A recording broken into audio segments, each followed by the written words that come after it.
السلام علیکم۔ جماعت دہم مطالعہ پاکستان لیکچر نمبر 6 ہے آپ کا، باب نمبر 6 ذوالفقار علی بھٹو کا دور حکومت ہم پڑھ رہے ہیں۔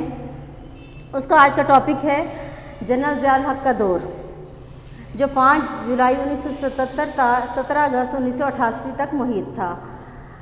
جنرل ضیاء الحق کا جو دور ہے، اس سے قبل پیپلز پارٹی کا ذوالفقار علی بھٹو کا دور تھا، جس میں 1977 کے جو انتخابات ہوئے، تمام سیاسی جماعتوں نے مل کر پیپلز پارٹی کا مقابلہ کرنے کا فیصلہ کیا اور تمام جماعتوں نے ایک اتحاد قائم کیا جس کا نام پاکستان قومی اتحاد رکھا۔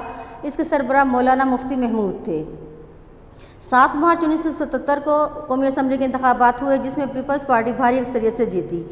قومی اتحاد نے اس پر دھاندلی کا الزام لگایا اور 10 مارچ کو ہونے والے صوبائی اسمبلیوں کے انتخابات کا بائیکاٹ کیا اور انتخابات کو مسترد کر دیا اور نظام مصطفیٰ کے نام سے ایک تحریک کا آغاز کیا۔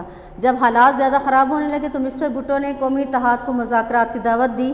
اب یہ مذاکرات جاری تھے کہ 5 جولائی 1977 کو فوج کے جنرل ضیاء الحق نے بھٹو حکومت کا تختہ الٹ کر ملک میں مارشل لا لگا دیا۔ انہوں نے تقریباً 11 سال جو ہے وہ ملک پر حکومت کی اور 17 اگست 1988 کو جنرل ضیاء الحق ہوائی حادثے کا شکار ہو گئے اور ان کے بعد سینٹ کے چیئرمین غلام اسحاق خان نے قائم مقام صدر پاکستان کا عہدہ سنبھالا۔ جنرل ضیاء الحق کے دور کے جو اہم بیاتیں ہیں وہ یہ ہے کہ انہوں نے اسلامی شریعت کے نفاذ کو نافذ کرنے کے لیے بہت زیادہ زور دیا اور سلسلے میں انہوں نے بہت سے کام کیے۔ اس کے اہم پہلو جو ہیں وہ درج ذیل ہیں کہ شرعی عدالتیں قائم کیں، شرعی حدود کا نفاذ کیا، زکوٰۃ و عشر کا نظام قائم کیا، سود کا خاتمہ کیا، اسلامیات اور مطالعہ پاکستان کی تعلیم لازمی قرار دے دی گئی، نماز کا اہتمام مدارس میں، مساجد میں، دفاتر میں اور اسکولوں میں کیا گیا، احترام رمضان آرڈیننس قائم کیا گیا، دینی مدارس جو ہیں وہ کھولے گئے اور عربی کی تعلیم لازمی قرار دے دی گئی، بین الاقوامی اسلامی یونیورسٹی کا قیام عمل میں آیا، شریعت فیکلٹی کا قیام عمل میں آیا۔ ہمارا جو فرسٹ ٹاپک ہے وہ ہے شرعی عدالتوں کا قیام۔ 10 فروری 1979 یعنی 1979 کو ایک آرڈیننس کے ذریعے تمام ہائی کورٹ میں شریعت بینچ قائم کر دیے گئے، جس میں علماء کو بطور جج شامل کیا گیا۔ 1980 میں شریعت بینچوں کی بجائے وفاقی شرعی عدالت قائم کی گئی، جو ماتحت عدالتوں کے فیصلوں کے خلاف اپیل سنتی تھی اور اسلام کی تشریح کرتی تھی۔ وفاقی شرعی عدالت کے فیصلوں کے خلاف اپیل کی سماعت سپریم کورٹ کا بینچ کرتا ہے۔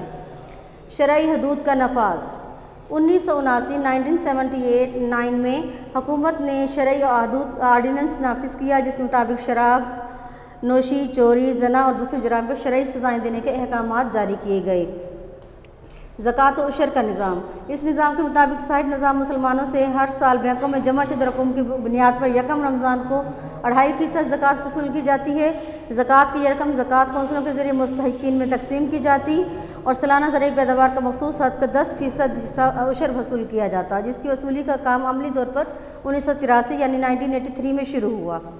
سود کا خاتمہ 1 جنوری 1981 سے سود سے نجات حاصل کرنے کے لیے نفع نقصان کی بنیاد پر کھاتے کھولے گئے اور 1 جولائی 1984 سے تمام سیونگ اکاؤنٹس کو PLS کھاتوں میں تبدیل کر دیا گیا۔ اسلامیات اور مطالعہ پاکستان کی لازمی تعلیم، پاکستان کے تمام تعلیمی اداروں میں BA تک کی تعلیم اسلامیات اور مطالعہ پاکستان کی تعلیم لازمی قرار دے دی گئی۔ اس کا مقصد یہ تھا کہ معاشرے میں اسلام کے تمام اصولوں کو اور پاکستان کی تاریخ سے آگاہی جو ہے وہ پیدا کی جا سکے۔ نماز کا اہتمام، سکولوں، کالجوں، سرکاری دفاتر میں ظہر کی نماز کا اہتمام کیا گیا، لوگوں کو نماز کی طرف راغب کرنے کے لیے صلاۃ کمیٹیاں بنائی گئیں اور احترام رمضان آرڈیننس، رمضان کریم کا احترام نہ کرنے والے کو 3 ماہ کی قید اور 500 روپے کے جرمانے کی سزا دی گئی۔ اس سلسلے میں احترام رمضان آرڈیننس قائم کیا گیا اور اس پر باقاعدہ عمل درآمد ہوا۔ اس دور میں کوئی بھی شخص باہر کھلم کھلا رمضان کے ماہ میں کھاتا پیتا نظر نہیں آتا تھا، جو ایک اسلامی معاشرے کو ریپریزنٹ کرتا تھا۔ دینی مدارس، ضیاء کے دور میں دینی مدارس سے سرپرستی کی گئی اور ان کو سالانہ امداد دی جاتی تھی۔ ان اداروں کی اسناد کو MA کے برابر درجہ دیا گیا۔ عربی کی تعلیم لازمی، سکولوں میں جماعت ششم سے لے کر جماعت ہشتم تک عربی زبان کی تعلیم لازمی قرار دے دی گئی، جس میں قرآن پاک کا کچھ حصہ جو ہے وہ اردو ترجمے کے ساتھ پڑھایا جاتا تھا تاکہ بچوں کو اپنے قرآن کے مفہوم سے بھی آگاہی ہو۔